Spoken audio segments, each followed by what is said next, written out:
My world was already fractured, shattered into a million pieces after losing my husband.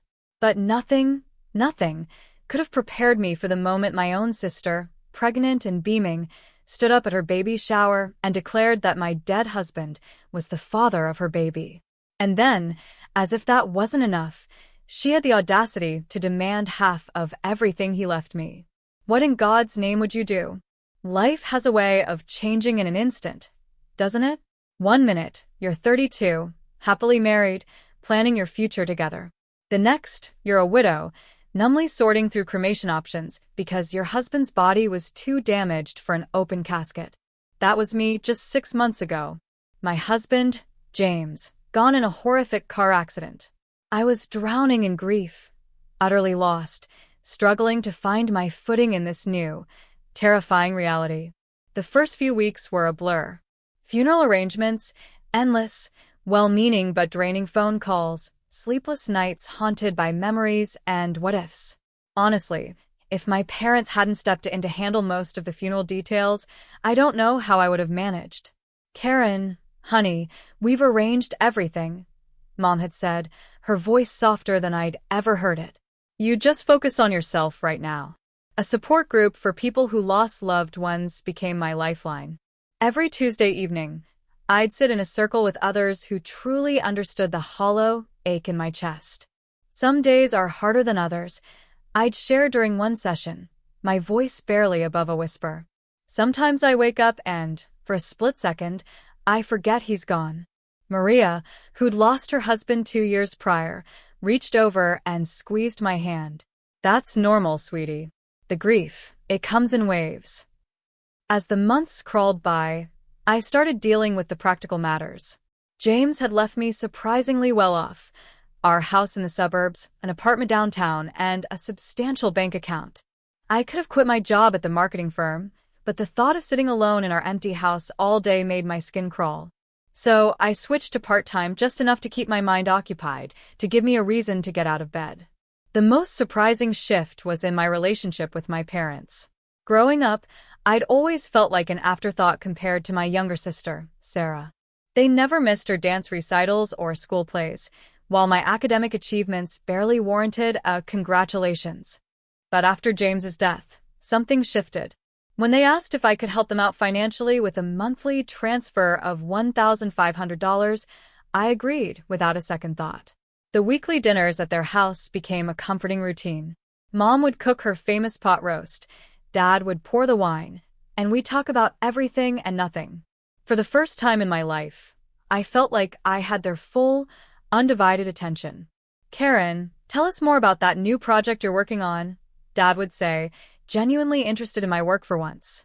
"The marketing campaign's going well," I'd share, savoring these moments of connection. "My boss thinks it might bring in several new clients." But everything shifted the night Sarah joined us for dinner. My younger sister walked in, 7 months pregnant, her presence immediately commanding the room, just like it always had. She'd been living in a rented apartment across town, and I hadn't seen her since James's funeral. "Sarah, sweetie, sit here," Mom fussed, practically pushing me aside to make room for her favorite daughter. "Do you need another pillow? Are your feet swollen?" Just like that, I became invisible again. It was like watching a switch flip. Suddenly, all their attention laser-focused on Sarah and her pregnancy. The familiar ache of being overlooked settled back into my chest, an old friend I'd foolishly thought I'd left behind. "So, who's the father?" I asked during dinner, trying to join the conversation. "Have you told him about the baby?" Sarah's face darkened. "That's my business," she snapped, pushing her peas around her plate. "I don't need to share every detail of my personal life." Mom jumped to her defense immediately. "Karen, don't pry. Your sister doesn't have to explain herself to anyone." I couldn't help but notice how different this response was from when I was going through fertility treatments. Back then, they'd had no problem demanding updates and offering unsolicited advice about my personal life. "But how are you planning to manage on your own?" I pressed during another dinner, watching her heap seconds onto her plate. "Babies are expensive." Sarah waved her hand dismissively, that familiar smirk playing on her lips. "Don't worry about my baby. We won't need anything from anyone." I've got it all figured out. I should have paid more attention to that mysterious smile, but I'd seen it too many times before. Sarah was always cooking up get-rich-quick schemes that never panned out. The organic smoothie business that lasted 2 weeks, the life coaching certification she never finished, the cryptocurrency investment that lost her 3 months' rent. "Trust me," she said, patting her belly with an air of confidence that should have set off alarm bells. "This time, everything's going to work out exactly as planned." Dad beamed at her like she'd just announced a cure for cancer. That's my girl, always landing on her feet. I took another bite of pot roast, trying to swallow down the familiar feeling of being second best. Some things never change, I thought, watching my parents hang on Sarah's every word. The call from Sarah came on a Tuesday morning. I was at my desk, reviewing marketing reports, when my phone lit up with her name. I almost let it go to voicemail. Our conversations were usually brief and awkward, but something made me answer. "Karen." Her voice had that sugary sweetness she only used when she wanted something. "I'm having my baby shower next weekend at Mom and Dad's. I'd really love it if you could come." The invitation caught me off guard. The last real conversation we'd had was at James's funeral, and even then, she'd seemed distracted and uncomfortable. "Are you sure?" I asked, unable to hide my surprise. I could count on one hand the number of times Sarah had voluntarily included me in anything. "Of course," she laughed, the sound oddly forced. "You're my only sister. It wouldn't be right without you. Plus, I have something special planned." Something in her tone made my stomach clench, but I pushed the feeling aside. "I'll be there," I promised, already mentally listing possible gift ideas. Maybe this was her way of trying to bridge the gap between us. The following Saturday, I arrived at my parents' house carrying 2 carefully wrapped packages, a high-end baby monitor and a handmade blanket. Despite our differences, this was my future niece or nephew, after all. The place looked like a pastel explosion had hit it, pink and blue balloons everywhere, streamers hanging from every surface, and a towering diaper cake centerpiece. Trust Sarah to turn this into an event, I thought. She'd invited what looked like half the town. Aunt Margaret was there with her daughters, Mom's bridge club friends occupied the sofa, and Sarah's old college roommates clustered around the punch bowl, giggling over some shared memory. "Time for games," Sarah announced, wading through the crowd in a flowing maternity dress that probably cost more than my monthly rent. She was glowing, but there was something almost predatory in her smile that made me uneasy. Her eyes kept finding mine across the room, holding my gaze a beat too long. We played all the traditional baby shower games, measuring Sarah's belly with string, guessing the baby's birth date, and that horrible melted chocolate bar and diaper game. I actually won the belly measuring contest, which seemed to irritate Sarah more than it should have. Throughout it all, she kept shooting these strange looks my way, like she was waiting for something. After the gifts were opened, Sarah cooing over each onesie and baby gadget with theatrical enthusiasm, she reached my presents. She held up the blanket, running her fingers over the intricate pattern. Then she clinked her glass for attention. The room fell silent, and my heart started racing for no reason I could name. The air felt suddenly thick, hard to breathe. "I want to thank everyone for coming today," she began, one hand resting on her swollen belly. "But there's something else I need to share. I think it's time everyone knew who the father of my baby is." My heart started pounding. Sarah's eyes locked onto mine, and in that moment I knew. I knew before the words left her mouth. But that didn't lessen the impact. "The father," she said, her voice ringing through the suddenly silent room, "is James Wilson, Karen's late husband." The world tilted sideways. Through the roaring in my ears, I could hear gasps and whispers from the guests. Aunt Margaret's hand flew to her mouth. Sarah's college friends huddled closer together, whispering frantically. But what hit me hardest was the lack of surprise on my parents' faces. They had known all along. Before I could even process what was happening, Sarah was already speaking again, her voice dripping with satisfaction as she turned to face me directly. "As James's baby, he is his only heir. I'm entitled to half of everything he left you, Karen. The house, the apartment, the money. My child deserves their father's inheritance. The room spun.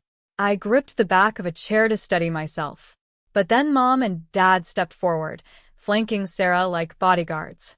Karen, Dad said, using his stern business voice, you need to do the right thing here. Your nephew deserves his father's legacy. I found my voice, though it came out as a rasp. You're lying. All of you are lying. James would never. Oh no. Sarah's smile turned cruel as she pulled out her phone. Then how do you explain these? She held up the screen, and my world collapsed all over again. There they were, James and Sarah, wrapped in each other's arms, kissing, in what looked like a hotel room. Another photo showed them holding hands in a restaurant I didn't recognize. He loved me, Sarah declared, her voice carrying across the silent room. He was planning to leave you for me. We were going to tell everyone, but then… She choked up, tears streaming down her face. Then the accident happened and all our plans… I couldn't breathe, couldn't think. My body moved on autopilot, gathering my purse, pushing past the whispering guests, stumbling out to my car. I heard Mom calling after me, but I was already backing out of the driveway. The drive home was a blur. My mind kept replaying those photos, trying to make sense of them. The restaurant photos must have been taken during those business dinners he claimed to have. The hotel, probably during his frequent work trips. My phone started buzzing as soon as I walked through my front door. Sarah. Sending messages. Dozens of them. Screenshots of conversations between her and James. I don't love her anymore. I haven't for a long time. We'll tell everyone after the divorce. You're the only one I want to be with. I can't wait to start our life together. Message after message appeared on my screen, each one a fresh knife in my heart. The timestamps showed conversations going back months. My husband and my sister, plotting their future, while I underwent fertility treatments, believing I was the problem in our marriage. I spent that night pacing through my house, touching James's things, and wondering if everything about our life together had been a lie. The first call from my parents came at 7 a.m. sharp. I let it ring 4 times before answering. Karen, you need to be reasonable about this, Dad started, not even bothering with a greeting. The sooner you agree to split the inheritance, the easier this will be for everyone. The casual arrogance in his voice made my blood boil. Easier for whom? For Sarah, for you, for all of us, Mom chimed in. I was on speakerphone. You don't want this to get messy, dear. The words came out as barely more than a whisper. When did you know about them? There was a pause. The kind of hesitation that tells you everything you need to know before a word is spoken. We've known for a while, Mom finally admitted. James confided in us about 6 months before, before the accident. The timeline hit me like a physical blow. 6 months. They'd known for 6 months, and still let me cry on their shoulders at his funeral. Still accepted my money every month while knowing what he and Sarah had done. Traitors. The word fell cold and final on my tongue. All of you. I hung up and blocked their numbers. My hands shook as I opened my banking app, but I didn't hesitate to cancel the monthly transfer to their account. Let them ask their precious Sarah for money. 2 weeks passed in a fog of missed calls and ignored text messages. Then came Sarah's email. She'd sue me if I didn't voluntarily give up half of everything. The word voluntarily had never looked so much like a curse. I couldn't bear to reply. Couldn't bear to think about James's betrayal, about how many people must have known, must have seen them together while I remained oblivious. The whispers at work became unbearable. Pitying looks from some colleagues, barely concealed smirks from others. Tom, my boss, and one of the few true friends I had left, called me into his office after I broke down in the middle of a client meeting. Take some time off, he said gently. Paid or unpaid, whatever works for you. Your job will be here when you're ready to come back. I nodded gratefully and packed up my desk that same day. The next few weeks blurred together as I became a hermit in my own home. I had groceries delivered, ignored the doorbell when it rang, and spent hours staring at old photos, trying to spot the signs I must have missed.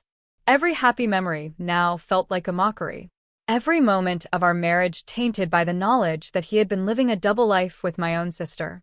The news came via Facebook. Sarah had given birth to a boy.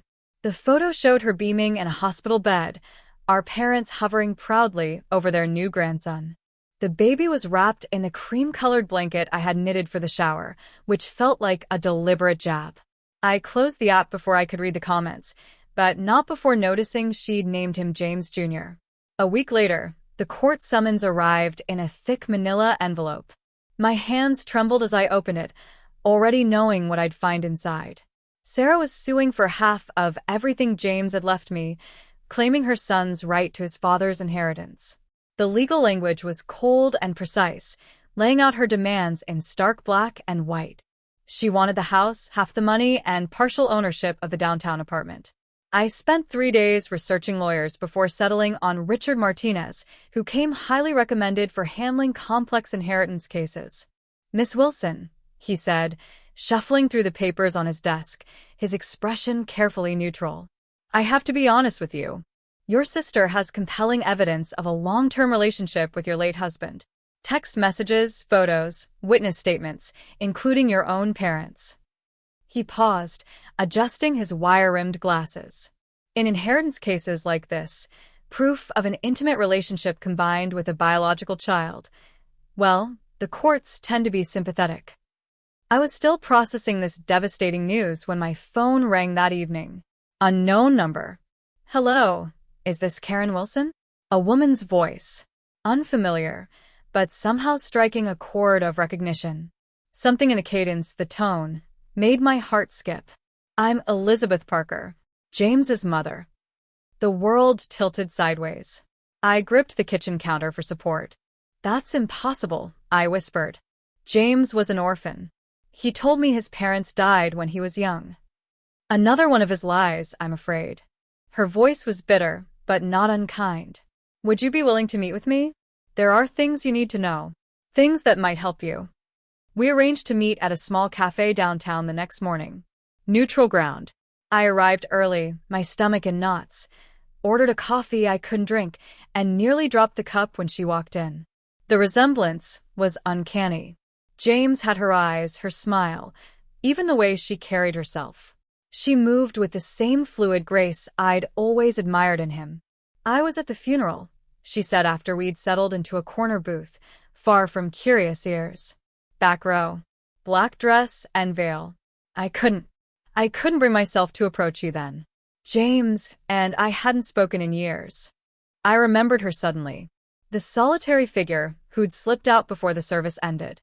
I'd been too lost in my own grief to wonder who she was, but now the memory crystallized with perfect clarity. The elegant woman in black, standing apart from the other mourners, her face hidden behind a dark veil. "Why are you coming forward now?" I asked, trying to keep the suspicion out of my voice. After all the recent revelations about James, I found it hard to trust anything or anyone connected to him. Elizabeth reached into her handbag and pulled out a manila envelope, worn at the edges as if it had been carried around for a long time. "Because I've heard about what your sister is claiming. And because, despite everything, I can't let another woman suffer from my son's lies." Her fingers trembled slightly as she slid the envelope across the table. With trembling hands, I opened the envelope Elizabeth had given me. Inside were medical records from Boston General Hospital, dated 10 years ago, about a year before James and I got married. My eyes scanned the document, and I felt the blood drain from my face. Asterisk complete azoospermia. Permanently sterile. No possibility of natural conception.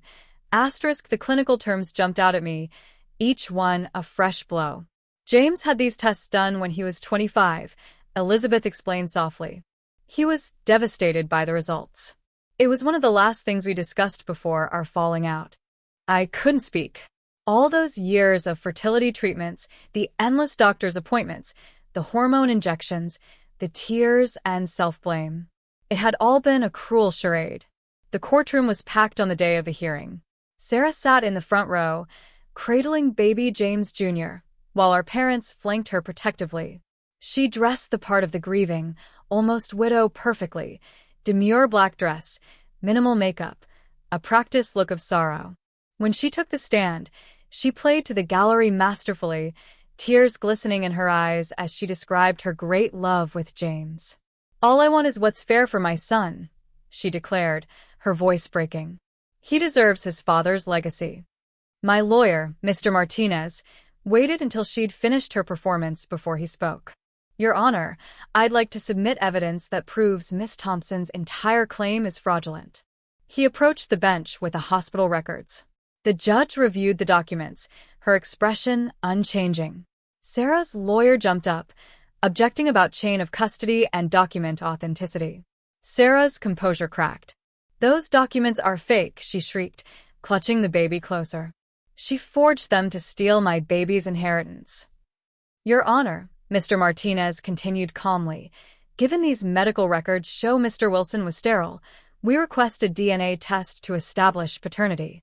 Sarah's smile was triumphant. "That's impossible. James was an orphan, and his body was cremated. There's no one to test against." "Actually," Mr. Martinez said, gesturing to the gallery, "I'd like to introduce Elizabeth Parker, James Wilson's biological mother." Elizabeth stood, and a murmur ran through the courtroom. Even from where I sat, I could see Sarah's face turn ashen. "I'm willing to submit to a DNA test," Elizabeth announced clearly, "to determine if this child is my grandson." The judge nodded. "DNA testing is ordered. We'll reconvene when the results are available." Sarah swayed slightly in her seat, all color drained from her face. Our mother rushed to support her, shooting me a venomous look. But for the first time since this nightmare began, I felt hope. The courtroom was silent as the judge opened the envelope containing the DNA test results. Sarah sat rigidly in her chair, the baby sleeping peacefully in her arms, unaware of the drama unfolding around him. "The results conclusively show," the judge announced, her voice clear and firm, "that there is no genetic relationship between the minor child and Mrs. Elizabeth Parker. Therefore, it can be concluded that James Wilson was not the father of this child." A collective gasp filled the room. Sarah's face crumpled as she began to sob, mascara running down her cheeks. "Miss Thompson," the judge's voice had turned stern, "would you care to explain why you perpetrated this fraud upon the court?" Sarah clutched the baby closer, her voice barely above a whisper. "I was seeing several men at the time when James died and was cremated. I thought no one would ever know. He had money and I needed. So you attempted to defraud your own sister?" The judge's disapproval was palpable. "Used your parents as unwitting accomplices in this scheme." "I just wanted security for my baby," Sarah whimpered, but her performance had lost its power. Even our parents looked stunned, finally realizing the extent of her deception. The judge's ruling was swift and unequivocal. "This court finds in favor of the defendant, Karen Wilson. All claims to James Wilson's estate by Sarah Thompson are dismissed with prejudice." "Miss Thompson, you are fortunate that Mrs. Wilson hasn't pressed criminal charges for attempted fraud." Outside the courthouse, my parents approached me. Mom was crying, Dad looking older than I'd ever seen him. "Karen, sweetheart." Mom reached for my hand. "We had no idea Sarah was lying. We can make this right. We've been struggling since you stopped the monthly transfers." I held up my hand. Don't. "Just don't." I pulled out my phone, blocked their numbers right there, and walked away without looking back.